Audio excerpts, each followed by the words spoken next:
क्योंकि नाम के आगे हिंदू लगा देने से कोई फर्क नहीं पड़ता। नाम के आगे कोई जात लगा लेने से आप हिंदू हो जाओगे, नहीं। हिंदुत्व आता है यहाँ से, हिंदुत्व होता है अंतरात्मा से।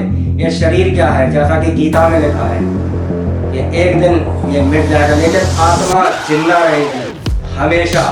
तो हिंदुत्व अपनी आत्मा, अपनी अंतर आत्मा के अंदर जगाइए और मेरे इस वीडियो को शेयर करना ना भूलिएगा। मेरे चैनल को सब्सक्राइब कीजिएगा, लाइक कमेंट करके जरूर बताइएगा कि आपको मेरा ये विश्लेषण कैसा लगा। ये वीडियो अगर आपको अच्छी लगे तो इसको सबके साथ शेयर अवश्य कीजिएगा कि आप इस देश को एक इस्लामिक राष्ट्र बनने देना चाहते हैं अथवा इस स्थिति से और ऊंचा उठाना चाहते हैं। इसको बदतर हालतों में पाकिस्तान बनाना चाहते हैं या फिर एक राम राज्य वाला सपनों का भारतवर्ष बनाना चाहते हैं। नमस्कार, जय श्री राम, जय महाकाल, वंदे मातरम, भारत माता की जय। मित्रों, मैं एडवोकेट समीर व्यास लीगल सेल यानी कि एलसी के आपके अपने यूट्यूब चैनल में आपका हार्दिक स्वागत एवं अभिनंदन करता हूं। तो आज 7 अप्रैल 2020 को ट्विटर पर एक बात बहुत ट्रेंड करती रही, जिसके बारे में हम करेंगे विश्लेषण टॉक मेरे साथ।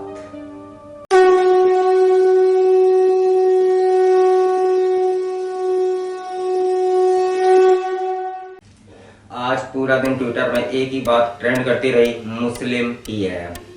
क्योंकि ये आज एक जर्नलिस्ट में इस बारे में ट्वीट किया और आवाज उठाई और उसका ट्वीट करना था और लोगों को उसका आंसर करना था। लोगों ने फटाफट उसको आंसर करना शुरू कर दिया और जो मेरा अपना खुद का व्यू और ओपिनियन है वो मैं खुद जरूर रखूंगा और मैं आपका व्यू भी पूछूंगा और मेरे व्यू से आप कितने सहमत है ये भी मुझे जरूर बताइएगा लाइक कमेंट के माध्यम से। और इससे पहले मैं आपको एक छोटी सी जानकारी देना चाहता हूँ। साउथ के एक सुपरस्टार सूर्या की एक मूवी थी उड़ान, जो कि हिंदी में डब करके आ चुकी है और वो आपको प्राइम पर मिल जाएगी। लेकिन यदि आपके पास प्राइम का सब्सक्रिप्शन नहीं है तो आप मेरे टेलीग्राम चैनल आर्वत लीगल सेल को सब्सक्राइब कर सकते हैं, उससे जुड़ सकते हैं। वहां पर मैं आपको ये फिल्म दे दूंगा। ये इस फिल्म को आप जरूर देखिएगा। मैं इसका प्रमोशन नहीं कर रहा हूं, लेकिन ये फिल्म एक सच्ची घटनाओं पर आधारित है और इसकी एक छोटी सी क्लिप भी मैं आपको दूंगा कि किस प्रकार दलालों को बीच से हटा करके इंटरनेट के माध्यम से जो कस्टमर है सीधे दुकानदार जोड़ने पर उसको कितना लाभ होता है। दलाल आड़तिये जो धरने पर बैठे हुए हैं, जो बीच की दलाली खाना चाहते हैं, वही महंगाई को पैदा करते हैं और आम आदमी को, जो गरीब तबके का इंसान है, उसको मुख्य सुविधाओं से दूर रखते हैं। इस फिल्म में, इस क्लिप में बहुत आसानी से आपको समझ में भी आ जाएगी और बहुत आसानी से समझाई गई है। और इन सभी दलालों के पेट में दर्द इसलिए है क्योंकि यह जो मिशन उड़ान है कि हवाई चप्पल पहनने वाला हवाई जहाज में बैठ सके, ये क्यों सच हो पा रहा है। 20,000 का टिकट आज 3,000 साढ़े 3,000 में क्यों मिल रहा है। और इसी दलाली के खत्म होने की वजह से ये हलाला, हवाला और हमला, ये 3 H जो खत्म होते जा रहे हैं, ये अंदर की भड़ास को जागृत कर रहे हैं, जिससे ये 72 हूरों वाले मजहबी किताब पढ़ने वाले चिल्ला चिल्ला कह रहे हैं कि हम खतरे में हैं, हमें डर लग रहा है, हमें कोई सुविधाएं नहीं मिले। हिंदू राष्ट्र में हो जाए, इनका डर ये है।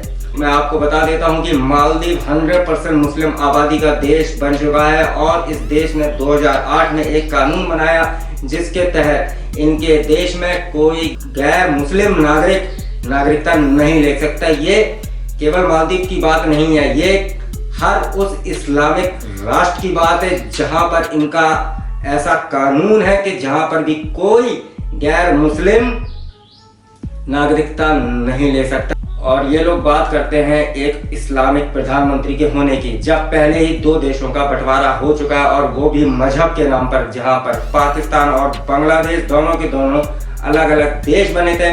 मैंने आपको ये बात कई बार भी बताई है और मैं इस बात को कई बार कई मंचों पर उठा भी चुका हूँ कि इन देशों का जो बंटवारा हुआ था धार्मिक आधार पर हुआ था, मजहब के आधार पर हुआ था, ना कि राजनीतिक आधार पर। यही लोग मुस्लिम प्रधानमंत्री बने की वजह से पहले भी बंटवारा हुआ था और जो आज भी ये मुस्लिम प्रधानमंत्री बने, मुस्लिम प्रधानमंत्री चिल्ला रहे हैं। ये किस बात की आहट है कि ये लोग कह रहे हैं कि खुलेआम खुले मंच से कह रहे हैं कि आज हम इतने हो चुके हैं कि 4 पाकिस्तान ले सकते हैं।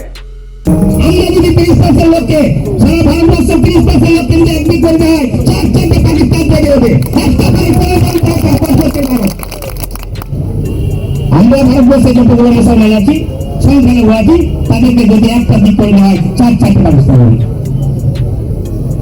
उसी का ही दूसरा स्वरूप है, क्या भारत में कोई मुस्लिम प्रधानमंत्री बना है या बन सकता है? बात चाहे आप इधर से कहें, चाहे इधर से गए, चाहे यहाँ से घुमा के यहाँ आए, चाहे यहाँ से यहाँ आए, या कान यहाँ से पकड़े ऐसे पकड़े, पान का पकड़ा कहानी जा रहा है। और मेरा इसी पर अपना व्यू है कि सबसे पहली मुस्लिम प्रधानमंत्री बन चुकी है और वो थी मैमुना बेगम। जिसको यकीन नहीं आता वो इंटरनेट पे गूगल पे आराम से सर्च कर सकता है और वो उसको पूरा उसका इतिहास पता लग जाएगा। कुछ लोग कहेंगे कि फिरोज जो था वो मुसलमान नहीं था, वो तो पारसी था। लेकिन मैमुना बेगम जो मैमुना बेगम है, वो मैमुना बेगम बनी क्यों, उसने कौन से मजहब को स्वीकार किया था, इस बात को सर्च कीजिए। दूसरी चीज, मैमुना बेगम का फिरोज के अलावा एक और पति था, उसके बारे में सर्च कीजिए, किताबें पढ़िए। आजकल गूगल में बहुत सारी चीजें पढ़ने को मिलती हैं, आप लोग खुद पढ़िए, आप लोगों को पता लग जाए। आपको खुद पता लग जाएगा कि एक मुसलमान था जिसकी बीवी मैमुना बेगम थी और मुसलमान होने की वजह से उसको शंकराचार्य जी ने शक्तिपीठ में प्रवेश नहीं दिया था, क्योंकि वो मुसलमान में कन्वर्ट हो चुकी थी। भारत ऐसा देश नहीं है कि जिसमें मुस्लिम प्रधानमंत्री न हो, लेकिन जो इस तरीके की बकवासें हमें और ज़्यादा एकता लाती हैं, हमारे लिए एकजुटता पैदा करती है। और वो एकता जो कहती है कि इस देश के अंदर आइंदा कभी भी कोई भी मुस्लिम प्रधानमंत्री नहीं बनना चाहिए। जब धर्म के आधार पर, मजहब के आधार पर 2 देश बनाए गए, उन 2 देशों में आज तक भी कोई हिंदू प्रधानमंत्री नहीं बना है। और कुछ लोग कहेंगे कि भाई भैया वहाँ पर उनकी परसेंटेज तो बहुत ही कम है, तो वहाँ पर कैसे बना देंगे, और इस तरीके की बातें कई लोग करते रहेंगे, इस वीडियो में भी करेंगे। लेकिन जितनी प्रतिशत मात्रा आज ये लोग मुस्लिमों की भारत में बता रहे हैं, ये लोग ये नहीं जानते कि पाकिस्तान और बांग्लादेश में भी इतनी मात्रा में हिंदू थे। लेकिन आज इतनी परसेंटेज यहाँ पर होते ये लोग भीख में मांगने लगे प्रधानमंत्री का पद। लेकिन ये लोग संविधान को समझते नहीं। इन पंचर पुत्रों को कौन बताए कि संविधान की जो लोकतांत्रिक प्रक्रिया है वो किस तरीके से चलेगी। वहाँ पर एक तरीके से आम चुनाव होता है, वहाँ पे सांसद चुने जाते हैं, वो सांसद अपना प्रधानमंत्री चुनते हैं या फिर किसी को प्रधानमंत्री प्रोजेक्ट करके वो चुनाव लड़ते हैं। और इन ही लोगों के बाप दादा जो पाकिस्तान में पड़े हुए हैं, बांग्लादेश में पड़े हुए हैं, इन लोगों ने हिंदुओं की क्या स्थिति। यदि भारत में कोई मुस्लिम प्रधानमंत्री बनता है तो सोचिए कि यहाँ की क्या स्थिति होगी। यहाँ पर एक संविधान का राज है और यहाँ पर सेकुलर कंट्री में जो लोग चिल्ला के कहते हैं, और यहाँ पर मुस्लिम प्रधानमंत्री की डिमांड चिल्ला कर की जाती है। और यही लोग धमकियां देते हैं कि सर को काट दिया जाएगा, चौहान को काट दिया जाएगा। यति नरसिंहानंद गुरु जी के बारे में हुआ है। यति नरसिंहानंद सरस्वती जी का फोटो सड़कों पर चिपका कर इस तरीके के गाने बजाने, सर तन से जुदा दोस्तों कर दिया जाएगा। ये एक हिंदू बहुल राष्ट्र में सेकुलर कंट्री जो लोग ये कहते हैं, वहाँ पर एक संत के द्वारा इतना कहा जाना, जब हम प्रभु श्री राम की, जब श्री कृष्ण की, जब परशुराम जी की मीमांसा कर सकते हैं, और जब हम श्री राम प्रभु के होने वाले 500 साल तक जो हमले उनको झेल सकते हैं, जितनी टिप्पणियां की गई उन सबको हमने झेला और हमने कोर्ट में केस लड़ा। और मोहम्मद का जीवन ऐसा कैसा है जिसमें मीमांसा नहीं हो सकती, क्योंकि मुसलमानों को शर्म आएगी कि